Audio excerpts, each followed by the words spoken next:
Friday আজকে আসছিলাম আমিনের দিকে, ঠিক আছে। এরা আবার কারা সামনে, দেখেন দি।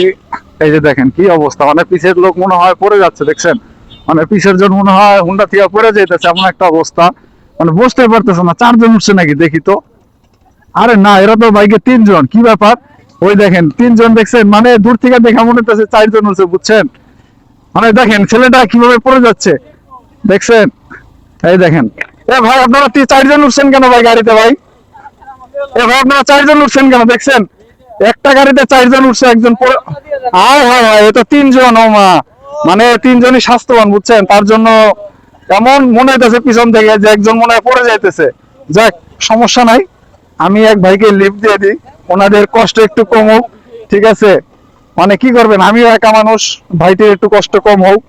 সো যাই হোক, এই হইতেছে আমিনের অবস্থা, বুঝছেন। সো যাই হোক, আজকের ব্লগটি এখানে শেষ করতেছি।